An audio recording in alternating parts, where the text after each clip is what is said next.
I've taken a short detour from the Ouse Valley Way up Newham Road in Bedford to a very comfortable looking house. It was home to the Panacea Society, who after the First World War believed they were living in apocalyptic times. What were they going to do at this time of crisis? Well, they had a plan, and it involved a wood-panelled room, an old box of prophecies, and 24 bishops of the Church of England. I'm meeting Panacea Museum Director Zara Matthews to find out more. Hello, welcome to the Bishop's Meeting Room. So this room was created by the Panacea Society as the room where they would welcome 24 bishops of the Church of England to open Joanna Southcott's box of prophecies. And when was that? Well, they bought this building and started fitting it out in 1930, so this room was put together about 1930, 1931. Yeah. They sorted out all the panelling themselves. They bought the chairs especially. There are 54 chairs. They cost 25 shillings each. Yeah. As you can see, there is a high table with a very fancy and elaborate chair at it. That chair was for Octavia, who as leader of the organisation was also the daughter of God. And a very important character in this story. Right. So we talked about this box, Joanna Southcott's box. So she was a prophetess as well, wasn't she? Yes, Joanna Southcott was born in 1750 and died in 1814. From the 1790s, she was receiving visions and voices from God. And she published about 65 volumes of these prophecies during her own lifetime. Yeah. But after her death, the box was sealed up and that was it. Now, why did they need to open this box from a century before? What was pressing about this? This was between the wars. Yes. So Joanna Southcott's box of prophecies was said to contain the answer or the information that the country would need to bring England out of this time of great national emergency. So Joanna Southcott set down a series of criteria for how this box of prophecies should be opened. Right. And she said very specifically 24 bishops from the Church of England needed to come together, accept the truth from God, and perform 3 days of prayers and then open the box. And within these prophecies would be both the truth from God, but also whatever it was that England would need to take it out of that time of crisis. So it was all set up and ready. I think we just mentioned earlier about Octavia, Mabel Baltrop. Tell me a little bit more about her and how did she decide she was something different?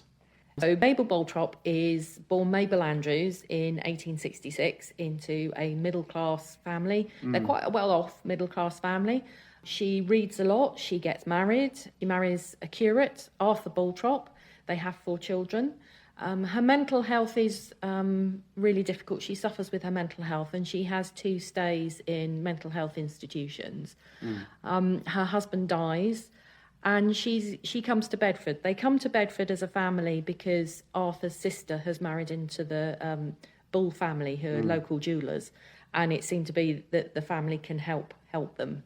Arthur dies, and during this time, Mabel really struggles with her grief, but also we've then got the outbreak of the First World War. She has 3 sons, all 3 sons fight in the First World War, and her eldest son is in fact killed.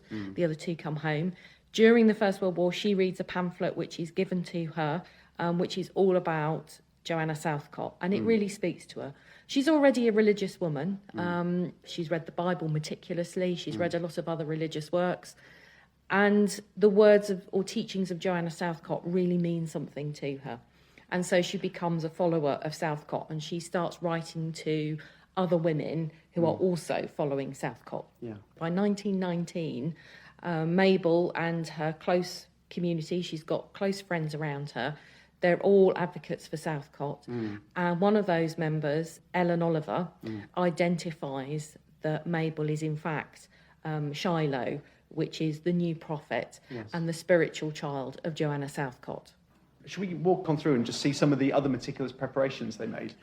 So these are the petitions that were pulled together. So one of the main activities of the society was to try and persuade the bishops of the Church of England to open the box of prophecies. Yes. And they wrote enormous quantities of letters. They also set up a number of petitions. Yes. And their biggest petition was in 1924, where they collected 10,000 names of people, and they sent that petition to the Archbishop of Canterbury. And what we have here is a copy. So we've got all of these letters, all this correspondence with Lambeth Palace, the home of the Archbishop of Canterbury, but also Buckingham Palace and And media. So there's also adverts. Yes. They placed adverts. Yes. So they were a wealthy group of people, and they used that money and their time and their energy and their education into trying to persuade the public to persuade the bishops to do it. They understand the connection between the bishops were only going to do something if members of the public told them to do it. So there was this huge advertising campaign, and actually if we go into the next room, which is just through there, I can show you a picture which I think illustrates their dedication extremely well. So here we are, we're looking at a photograph that was taken in 1932 of Piccadilly Circus, and underneath an advert for the Cat and the Fiddle, there is a big advert from the Panacea Society which is saying that crime and banditry is going to take over unless the bishops of the Church of England open the box of prophecies. Yeah. And this was one of their big adverts. They had an advertising campaign that, as well as Piccadilly Circus, was also on the London Underground and buses, the side of London buses. And in fact, they were told to take down, during the Second World War, one of their adverts on the London Underground because the London Underground authorities thought that it would distress passengers too much. Yes, they had their own printing press. They did have their own printing press. So they built their own building to put their printing press in. They were so prolific. They had several printing machines. We've still got one, which we do still use. Should we go and have a look at that? We can absolutely go and look at that, yeah. So we're standing in front of the printing press. It's a Columbia printing press from 1857. It was second-hand when the Panacea Society acquired it. It was just one of a number of machines that they had. They had somebody who used to work as a printer, William Hollingsworth, who came to work for them, and he led the printing. So there were a number of the members worked on the printing presses.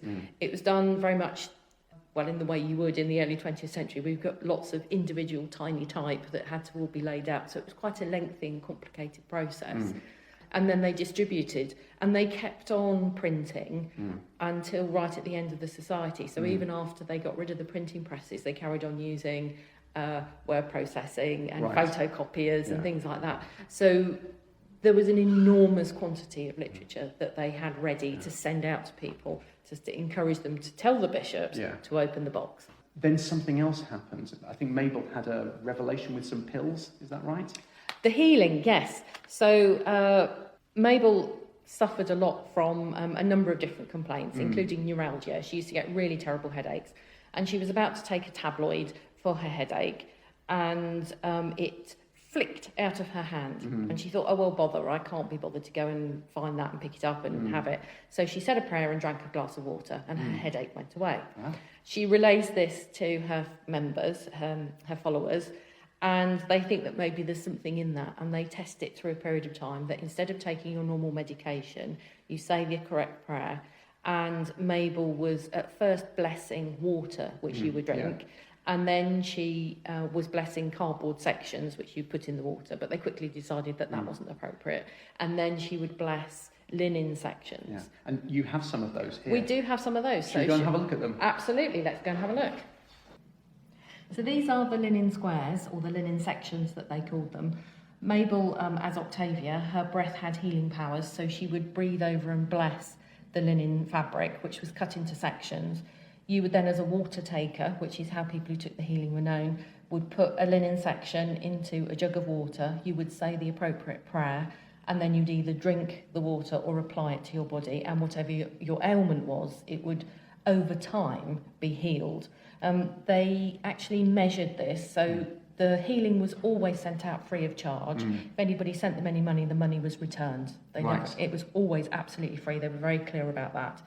They launched it to the public in 1924, and it continued until the society came to an end in 2012.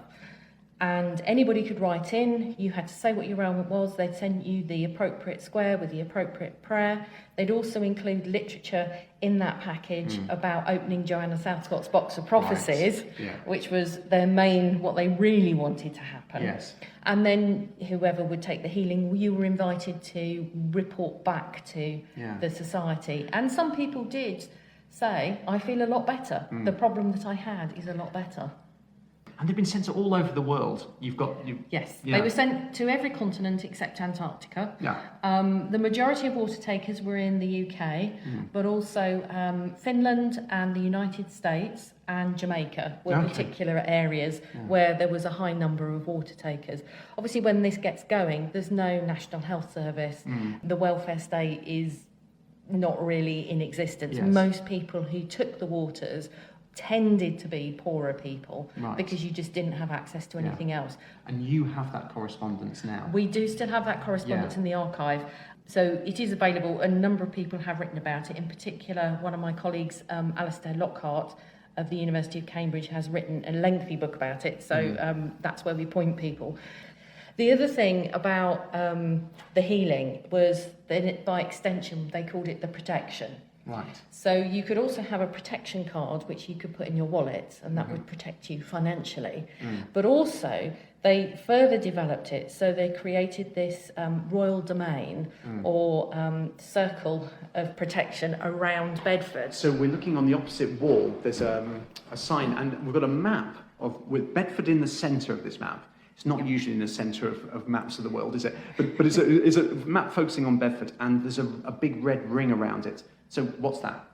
That is I call it the circle of protection. They called it the royal domain. So from a 12-mile radius, starting from their chapel, which is in the garden here, if you were within that circle, at the apocalypse, you would be protected. Or Right. you had a chance. Yes. They weren't guaranteeing anything. No. But that it was sort of risk management, Yes. to put it in modern speak. The way they did that was a small group of them went out in a motor car and somebody dug a hole every 6 miles around this circle and they would plant linen sections and then pour blessed water over them. Yes. And they took photographs of themselves doing this and described doing it. Yeah.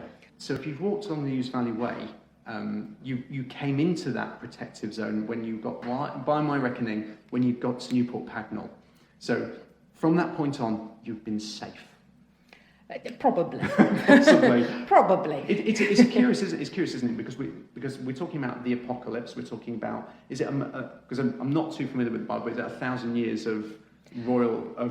Well, yes, that's massively debated. So they believed in eras or millennium, the Christian millennium, which people often consider the Christian millennium they were expecting it to come to an end in the year 2000. Yes. And certainly the last surviving members, including Mrs. Ruth Klein, certainly believe that. We've got videos of her saying so. Yes. But actually the Christian millennium is a period of time. And the idea was the apocalypse is the period of great change, where there is an end to poverty and suffering, and then an end to war. That comes to an end, and you have this new period, and that's called the Second Coming, because that's when Jesus returns. Yeah. So this protective ring centres on Bedford. The Church of England bishops are the people who are going to open the box of prophecies. It's a very Anglo-centric view of God coming back to earth, you think? Very much so. Very much so. They were all white. They were mostly middle class. They were raised within the Church of England, most of them. They very much supported the British Empire. As far as they were concerned, England was going to be the New Jerusalem. Yes. So now we're going to take a look around the Society's buildings and gardens and learn more about their day-to-day lives and maybe see things from their point of view. We're in Castleside, which is the house that was bought by the Panacea Society specifically for hosting 24 bishops of the Church of England for the purpose of opening Joanna Southcott's box of prophecies. It had been a boys' boarding school, which meant that there were supposedly enough bedrooms. I've counted the rooms. There aren't 24 bedrooms, so I think some of them might have had to have shared. But that's another issue. So which bishop's going to top and tail with? Well, quite. Also, there were only 2 bathrooms, which was absolutely fine in 1931, but by about 1961 they decided that's not appropriate. But anyway, we are now standing in a reimagined bishop's dining room and sitting room. We know that they had sitting rooms and dining rooms in here as well as bedrooms. So what we're looking at is, in front of us is a dining room that's set up for a few bishops, not all 24, not all at once. I think they must have had a rota or something. Yeah. And it's laid for dinner. And then behind that is a sitting room, and you can see a maid getting ready to do some dusting. So in that 3 days, that the bishops are meant to be here, thinking about the prophecies they're chewing over what they've read of these prophecies and deciding what to do with God's blessing. And so they've got their little rota set up of who can eat at what time. They've got maids and servants to look after them while they're doing their bit of thinking or bit of whatever it is bishops are meant to do with this stuff. Yes, praying. Yeah, praying. That was there was a lot of praying. Right. A lot of praying. Yeah. Southcott left a certain number of terms and conditions under which the box could be opened. Octavia then embellishes that and adds quite a lot more ceremony to it, which is quite interesting. But yeah, they were expecting to host 24 bishops, certainly in this building, and possibly using some of the other community rooms, making it work for 3 days. So what we've replicated within the museum is some of those rooms. So you've got an example of what the dining room and the sitting room would have looked like. We've got an example of what one of the bedrooms might have looked like. And I'm pleased to say that during the renovations for the building, we were able to keep a bathroom and a water closet. They're very high spec for their time. They're very smart. Yeah. Yes, they're absolutely very smart. I mean, one of the things about Octavia is she did believe in doing things properly. Yeah. So you would always have a tablecloth. Yes. You would always have a napkin. And everything was done properly. You would have a napkin and not a serviette. Absolutely, yes. Well, very well remembered. Yes, she was very particular about things. You should always, on your table, always have a flower or a bit of foliage from the garden at the very least. And she did set out a number of rules by which the members had to live by, where you were strongly encouraged as to which shops and businesses to give your custom to, what store cupboard ingredients you should have, and we've got recipes for how to make a Christmas cake and things like that. Yes, I think I'm right to say she gave quite detailed instructions on preparing or making chocolate cakes, and and there was a common theme to these. So making chocolate cakes and presenting peas, if you're just even having gum peas, it tends to involve a lot of sugar. Yes, there does seem to be, well, it's quite a typical sort of upper middle class 1930s diet. Yeah. If you compare it to other things, it's like, yes, it's the sweet treats are very important. And that kind of gives you that status that you can afford those sweets treats. But, I mean, all of that sugar, even on your peas, has a consequence, and it had a consequence for Mabel, perhaps. Well, but certainly we believe that she suffered from diabetes later in life, and because she didn't take her medication, ultimately that is what killed her. Yeah, so she died in 1934, yes. Yeah. So if we just sort of imagine the arc of her time, so she's the prophetess, the eighth prophet, and her revelation started sometime around 1919, something like that. She dies 1934, but as you mentioned earlier, the Panacea Society carried on after that. It didn't break apart. No, it didn't, and in fact, membership increased after her death. One of the longest-serving members, John Coghill, he joined just after Mabel died in 1934, and he didn't die until 2008, and he remained a member all his life. What we're looking at is the prelude to the Second World War. Yes. And there's a general feeling of something really big's happening. Yes. It's like the Great War Part 2. Yes. We know something big's coming. And so there's a lot of social change. There's the rise of fascism. Yeah. They're really, really worried about the Bolsheviks. Yes. Really worried about the Bolsheviks. And so I think it's anybody who's looking for some safety or some guarantees, or an academic I spoke to recently said it was a bit like prepping. So you've got prepping in the United States now. It's a bit like that. Yeah. What can you do? Something big's going to happen. Yeah. What can we do? We can prepare. And how they prepared is in the context of sort of middle-aged, middle-class women in the 1930s. Yeah.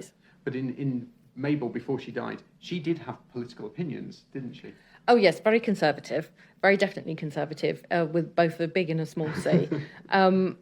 So they didn't believe in getting involved in politics. They took a very keen interest in politics, and the members were advised to read the political sections of newspapers, but they weren't supposed to vote, because when there was an election, they would have their own panacea elections, and they all voted for Octavia to lead them, except, and I think it's the 1932 election, where it looked like the Conservative MP might not get in Bedford. And they were terribly worried about the red shirts. Yes.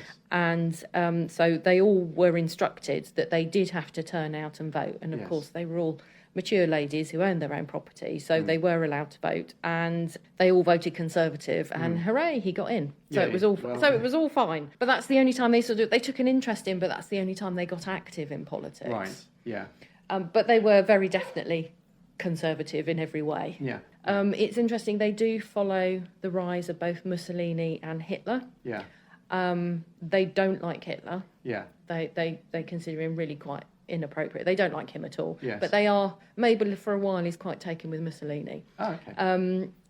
But then they decide they don't like it, because ultimately they are British. So any threat to the British Empire, they are going to be against it, because that is absolutely, they are patriots all the way. We're now going over to Founder's house, where Mabel lived. So here we are in Mabel's bedroom. We know this is Mabel's bedroom because we're in Founder's house. The Founder's house is what the Panacea Society called Mabel's home. The family originally moved here in about 1905, 1906, and Mabel stayed here for the rest of her life. In it, you can see there's Mabel's bed, there's a number of chairs, there's pieces of furniture, there's things on the wall which all belong to Mabel. Also, we've got a jackdaw in a cage. Now, the story with the jackdaw is that on Valentine's Day in 1924, a jackdaw appeared at Octavia's bedroom window and appeared to be communicating with her. Now, pets were banned from the society. You couldn't be a sealed member and have a pet. Certainly you couldn't be a resident member and have a pet. But the jackdaw was considered to be a messenger from God, and they actually kept Sir Jackdaw in a cage, and he was allowed to come out and entertain guests and things and come out and fly around the house, and he apparently lived 9 years, which is a very long time for a jackdaw. But so Sir Jackdaw is quite an important feature in this room.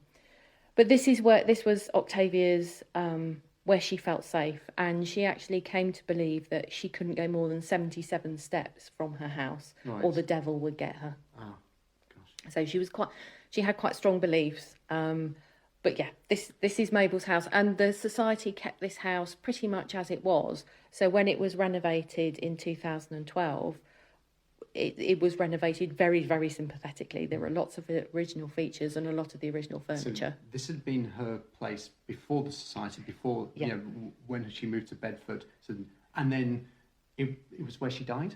And it's where she died, yes. But the society, as we said before, the society didn't die with her. No, it didn't. It carried on. And if we just go into the next room, we'll tell you about a very interesting character. So this room is all about Emily Goodwin. Emily Goodwin first comes to the society in the 1920s as a nurse to Mabel's elderly aunt. So Mabel's family had been provided by her very wealthy aunt, Fanny Waldron, for a number of years. And by the 1920s, Fanny's in her 90s and Mabel can't cope with her. And Emily Goodwin, who's at the time is living in Kent, she's aware of Jezreel, who was another prophet. And she's writing and she says, well, why don't I come and I can be nursemaid to your aunt and I can look after her. Within a year, Emily has completely ingratiated herself with Octavia. She's become utterly indispensable. She continues to look after the aunt. She does exactly what she was supposed to do. But within a very short period of time, so by 1923, Emily Goodwin is recognised as the instrument of the Divine Mother. Right. Now bear with me. So the Panacea Society believed in a four-way Godhead. Yeah. So the Holy Father, the Holy Spirit, who is also the Divine Mother, the Holy Son, Jesus, and the Holy Daughter, Octavia. Obviously, I appreciate for some people that's blasphemous, but it's what the society believed. And Emily was very clever. She never claimed to be the Divine Mother. She only claimed to be the instrument of the Divine Mother. Right. And what that meant is at certain points she would go into a trance and she would speak with a different voice and she would say whatever it was needed to be said. And the membership accepted that. They just went, oh, right, okay, you are speaking with the voice of the Divine Mother. Some people didn't and they left, quite notably. But by the time Octavia dies in 1934, Emily is absolutely number two. She's in charge. She's the CEO of the Panacea Society. She knows absolutely who everybody is, what's going on. She's got complete control. And she lives until 1942. Yeah. So after Octavia, Mabel's gone, she becomes... Well, she carries things on. Yes. She doesn't... What's interesting is nobody tries to claim that they are Octavia reincarnated. No. Nobody claims to be the leader. It's just that Emily is in charge. Yes. She's in charge because she's the instrument of the Divine Mother and she knows everything. Dilys, for example, who's Mabel's daughter, she never claims to be a leader or in charge of the society. So we have two very nice bedrooms. I'd be very happy with either of these. Yes. But we have some stairs behind. So it's a little set of steps up to an attic. Yes. Well spotted. Now, this is an interesting story. So one of the earliest members was a guy called Peter Rasmussen. He was Danish by birth, who'd emigrated to Australia, and where he'd come into contact with South Cottians, and he'd found out about the Panacea Society, and he came to England to meet with Octavia. They got on really well. He was apparently a very mild, very gentle man. He was a builder by trade, and he was responsible for a lot of the building works within what we now call the campus. But he was, you might say, obsessed by Octavia, and he was very, very close to her in a spiritual way. And his bedroom was actually the attic of what is now the founder's house. And he did that. He slept above Octavia so that he would be close to her at all times. Right. They actually he built himself a shed, an outbuilding, which was his cloakroom. So he was allowed out. It's not like Harry Potter. He wasn't kept in a cupboard. So that's where he slept at night. So he would always be close to Octavia. But then during the day, he was a very active member of the society. He was physically building things. He was like the site manager. He did all the jobs that needed to be done. And he was absolutely loyal to Octavia. There's another room in front of us as well. Little tiny, very modest room. Yes, this is a servant's bedroom. We know that as middle-class women, they all had servants. And it was just part and parcel of how they'd grown up. Most of the original members were born in the middle of the 19th century into wealthy families. So you had servants. It was common. If you wanted to join the Panacea Society, but you didn't have any money, you could join as a servant. Right. So you would be a member, and servants were expected to take part in some of the ceremonies and things, and they were expected to follow the rules, but they were different to the sealed members, who were sort of the well-to-do people. So these sealed members, I've heard the phrase overcomers. Yes, so that was part of, in order to become a sealed member, you had to overcome a series of acts. So I think there were 3 or 4 acts that you had to go through in order to prove that you were worthy. And they called the process overcoming. And it was intended to be quite unpleasant. It wasn't supposed to be a fun experience. And part of it was you had to meet with other people's criticisms of you. So one of the things that Mabel insisted upon was that when you came to live as a resident member, you would be put into a house, a community house, with someone else who you didn't get on with. And then you were supposed to write to each other about your faults. Right. And that was part of the process of overcoming. So these wealthier people who could afford to have servants to be looked after, they could go through the overcoming process. Yeah. When the millennium happens, when the apocalypse happens. And Jesus returns, yes. They will be saved. Yes. What about the servants? Probably. Hey, well, Yes. okay. And water takers, possibly. Yeah. So it's based on, in the book of Revelation, which is the very last book of the New Testament, it talks about 144,000 people will be saved. Right. And the purpose of this was to make sure you were one of the 144,000. Right. Because ideally, that 144,000 should be made up of white English people. Yeah. Not all of the empire's going to come along, is it? No, although it was widespread through the empire, and there were a lot of people who it was spread through a number of members who were stationed in what's now India, so in South Asia and indeed in East Asia. Yeah.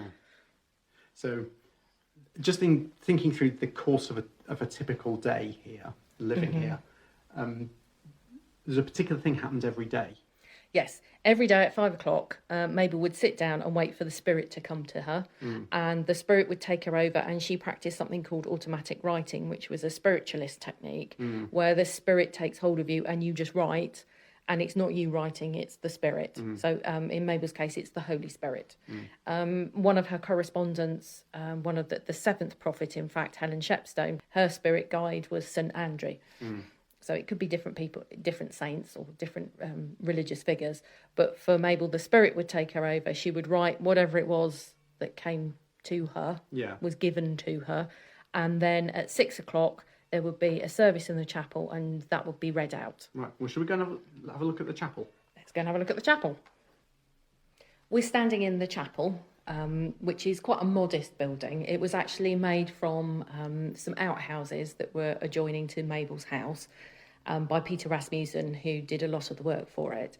It goes through a number of stages of change. So initially, it's sort of a glorified shed, and they've got a dressing table with a fancy tablecloth over it, and they've got vases of flowers and a picture of Jesus. And it's where they come, and where at 6 o'clock they listen to Mabel talking about explaining the visions or voices that she's just received.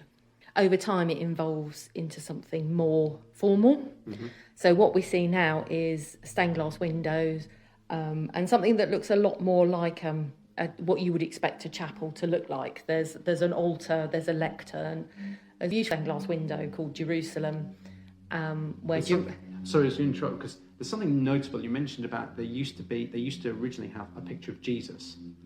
That's not the picture there now. We're looking at a picture of a woman and a girl. Yes. And bread basket and grapes. Looks quite nice, what they're eating, but it's very female-centric. It is very much so. So it's based on a stained glass which they'd seen in another church somewhere else. It's called Jerusalem, the mother of us all. Their notion of Jerusalem, they were able to visualise Jerusalem not just as a place. So it was more, if you think of the hymn Jerusalem or of the William Blake poem Jerusalem, yes. it was more of it was a less tangible thing. So Jerusalem to them also could be personified by a female figure. Yeah. And they were very much a female-centric organisation. And the leading sort of thing about Joanna Southcott's teachings was that Eve was wrongly blamed for the fall in the Garden of Eden. But because of her role within that fall, it was a woman who would bring about the redemption or salvation of mankind. Right. So they'd have their service. Octavius had a divine revelation. They've listened to what God had to say, or divine spirit, whatever had to say. And then they're free, right? They're free to go and do something else. So there were other activities they could do? More or less, yes. So there were approved activities. Yeah. There were definitely things where you could go and do your own thing, except that the instrument of the Divine Mother was always watching you. Oh, okay. Yeah. So they did have what we call the wireless room, which is where the wireless was. Should we have a look at that? So we can go and have a look at that. Right. So we're now in the wireless room? We are now in the wireless room. The music you're listening to is actually wartime music, but this is an outhouse. It's a corrugated metal outhouse, but it's where they listen to the wireless, which I do now have to explain to some people, anybody below a certain age, that the wireless is not the wire-free room. No. It's actually the radio. Yeah. Mabel didn't like noise. Ah. She didn't like noise at all, but she did allow for listening to the radio, particularly listening to, for example, the King's Speech and things like that. But in this room, we've got a piano, we've got board games, there's a dartboard, and it's where the members could come and be a bit more boisterous, perhaps. Slightly louder. They could smoke, they could make a bit of noise, and Octavia would be somewhere else being quiet. Because actually, we talked about some of her sermons, or whatever it was she used to say in the... in the chapel, but actually apparently she did have a sense of humour. She did sneak the odd joke into. Yes, and you think to be a leader of an organisation like this, she would have had charm and charisma. Right. Yeah. She absolutely would have done. It wasn't all fear of damnation. No, it absolutely wasn't, and I think particularly for the women who came here, many of them were on their own. Not all of them. Men were allowed to join, and there were married couples. But for many of the resident members, there were women who were on their own, and they felt safe in this community.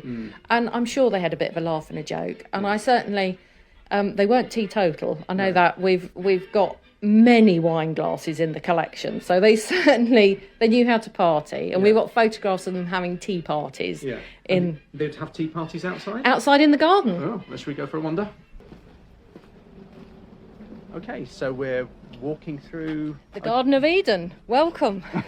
Okay, didn't necessarily think it would look like this, but anyway, tell me more. Yes, well, it's a beautiful space. So the Panacea Society believed that Mabel had been brought to Bedford, and that all of them had been brought to Bedford by God, because Bedford was the place of God's glory. And they come to believe that their garden is the Garden of Eden, or this is where the original Garden of Eden in the Bible was. It is a beautiful space, and I always say to people, you don't have to believe any of it, but the garden is beautiful. It reminds me of my grandparents' garden. It's very much, it's a typical urban garden, of the mid-20th century. Yes. So it's actually 3 gardens that have been stuck together. So where we're currently standing, by the remains of Yggdrasil, and next to the apple trees is the Haven, which is the entrance to the museum now. Yes. And then the big lawn, which is the lawn which came with Castleside, which is the former boys' boarding school, and that's where the boys used to play. And Mabel used to complain about the boys making too much noise playing. But also, when it became part of the Panacea Gardens, they held a lot of their rituals and activities there. They played tennis there, stuff like that. So they did have fun here. They definitely had fun. But you mentioned the name of... There's a big tree stump in front of us, and you just Yggdrasil. briefly mentioned it. So... Yggdrasil, yes. If you know your Norse ancient religions, or indeed if you watch a certain... the Marvel universe. Yggdrasil was the Norse tree of life. Yeah. So in the Garden of Eden, next to the Haven, was this beautiful weeping ash tree, which they believed was Yggdrasil of said religion.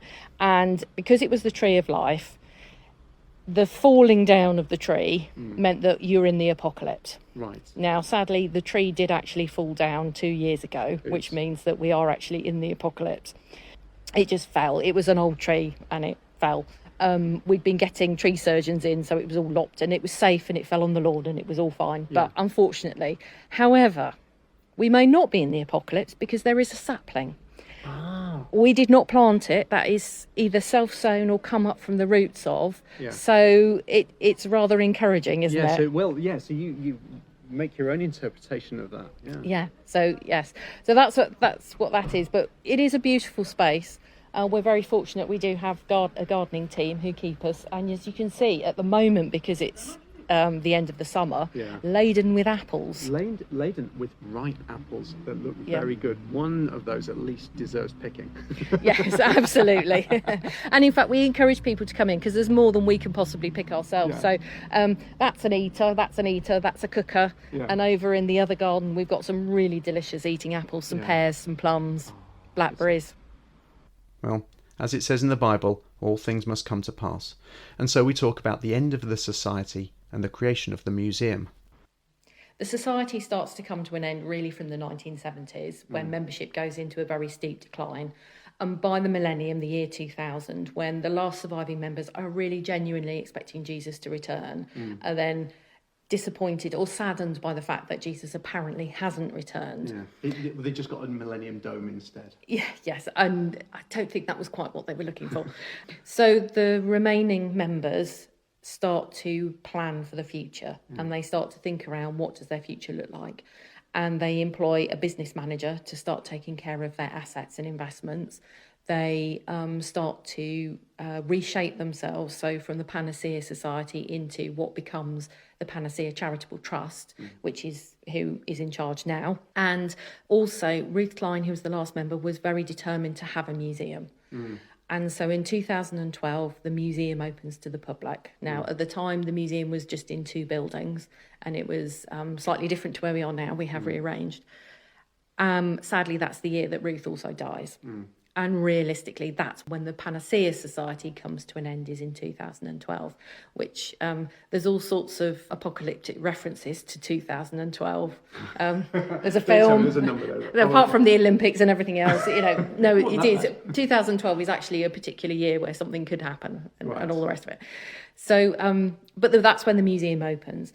Also, from about 2007-8 onwards, what is now the Panacea Charitable Trust has been supporting a number of charitable activities in and around the town. Now, the Panacea Society had always supported charities in and around the town. They'd always had that charitable purpose as Christians, but it becomes more formalised. So in the last about 20 years, the charity has given away over £4 million in grants and awards to local charities supporting the relief of poverty and sickness in and around Bedford.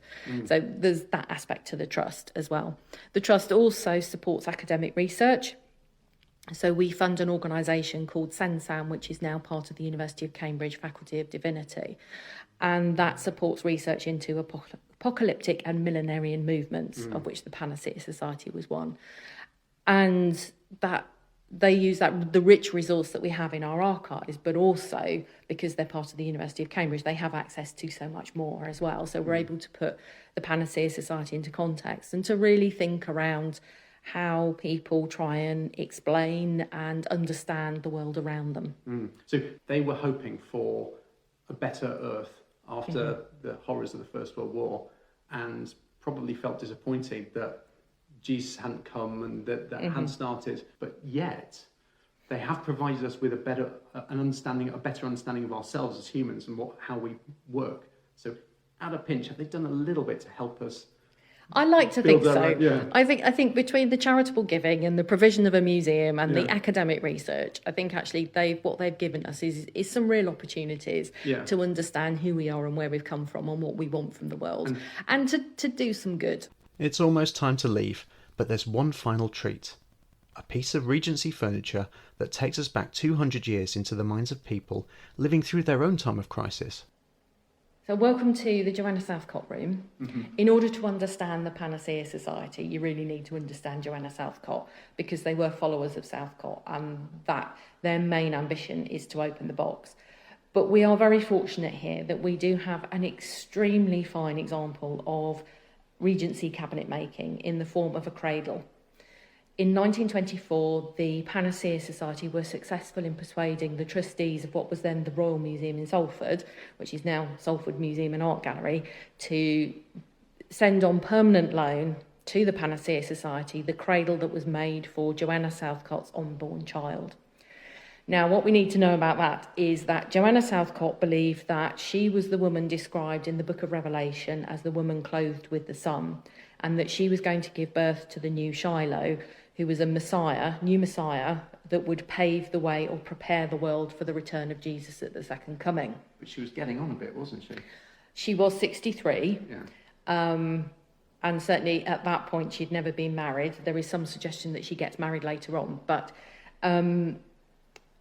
presumably she had an illness. It depends on your point of view. If you're a person of faith, you might believe that she genuinely was pregnant. Yes. Her followers believed that the baby was born in spirit form. Yes. And the Panacea Society believed that that spirit form found itself in Octavia. So Mabel Boltrop is the spirit child of Joanna Southcott. Right. So that's why the Panacea Society then spends so much time and money trying to collect together Southcott relics. Yeah. And they were delighted to find this cradle. So if I describe it, it was made in 1814. It was made by Siddons and Sons, who were leading cabinet makers in London at the time. It is the best that they could afford. So it's in a sort of a mid to light wood. There's lots of intricate designs on it. There's a canopy with a dove with an olive branch in it. There's silk hangings all the way around the canopy. Because it was never used, it's actually in almost pristine condition. So we still have the mattress that the baby would have been placed on. And we do also have the cover for it.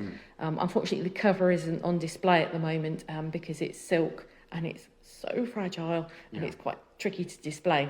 But we've removed a panel from the front of the cradle so that you can see it had a rocking mechanism, so it would rock backwards and forwards.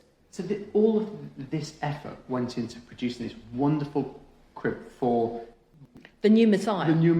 And and when Joanna Southcott, 63, 60, whatever, when she did die, didn't give birth to a physical birth, and then they had whoever was with her at that time, rather than finding they had the Messiah as as a baby, like baby Jesus or something like that, they actually didn't have that. So, but in their minds, it had been successful. The new Messiah had been born in spirit form. Didn't need a physical cradle anymore. Well, they kept the cradle because they didn't know when this baby was going to turn up. To manifest in physical form. Yes. So her followers did look after it, and then at some point in about 1840s, it's donated to the Royal Museum in Salford. And then in 1924, it comes here. So it's been here over 100 years. But it is beautiful, and I would say to anybody, even if you're not too sure about our story, it's really worth coming to see this really beautiful object. Yeah, absolutely. So if you want to visit the museum, and I recommend it, here are some details. We are located on Newnham Road, opposite the zebra crossing. It's only a 5-minute walk from the river, and it's a very pleasant, gentle 5-minute walk from the river. We're free to come in. We do have seasonal opening hours, so it's worth checking our website or our social media just to make sure we're open. We're usually open 4 days a week in the summer and 3 days a week in the winter. And you have a tea room? We do have a tea room, yes, serving hot and cold beverages and light refreshments.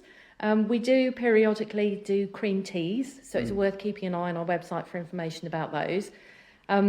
We do have, it's quite a big site, so there are 3 main buildings plus a chapel and outhouses and a big garden. So there's quite a lot to see. Yeah. It's worth setting aside a couple of hours at least. Yeah, but at least a chance to rest your feet.